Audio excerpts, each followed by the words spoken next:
Reels పిచ్చికి మరో యువకుడు బలయ్యాడు. మెడకు ఉరి బిగించుకొని రీల్స్ చేసే క్రమంలో అది మెడకు బిగుసుకుపోవడంతో మరణించాడు. వరంగల్ జిల్లా నర్సంపేటలో జరిగిన విషాదం. నర్సంపేట గ్రామానికి చెందిన కందకట్ల అజయ్ హోటల్లో పనిచేస్తూ ఉంటాడు. రీల్స్ చేసి వాటిని తన ఖాతాలో షేర్ చేసి అలవాటున్న అజయ్ 2 రోజుల క్రితం మల్లంపల్లి రోడ్డులోని తన చిన్నక్క ఇంటికి వచ్చాడు. అక్కడ ఉరి వేసుకుంటున్నట్లుగా వీడియో చిత్రీకరించాలని అనుకున్నాడు. దూలానికి ఉరి ఏర్పాటు చేసి ఫోన్ను ఫ్రిడ్జ్ పై పెట్టాడు. వీడియో చిత్రీకరించే సమయంలో ఉరి నిజంగానే మెడకు బిగుసుకుపోయింది. నిన్న ఉదయం ఉరికి వేలాడుతున్న అజయ్ మృతదేహాన్ని చూసిన కుటుంబ సభ్యులు పోలీసులకు సమాచారం అందించారు. ఘటనా స్థలం నుంచి పోలీసులు సెల్ ఫోన్ స్వాధీనం చేసుకున్నారు.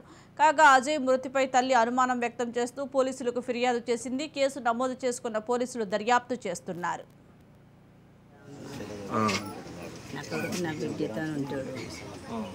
ఆ బిడ్డతో ఆ రోజు 10 గంటల దాకా మాట్లాడిందట. అక్కడనే పండుకుంటాడు ఎప్పటికీ. ఆ బిడ్డ ఆ రోజు జ్వరం వచ్చిందే ఉన్నది. ఆయన అక్కడ పండుకున్నాడు. ఆయన అట్లెందుకు చేసుకున్నాడో తెలియదు. నా బిడ్డకి ఇంటి పక్కన ఫోన్ చేస్తే పోయి తలుపులు కొడితే తలుపులు ఎత్తలేవట. ఆయన చెప్తే ఆయన తీసిండట.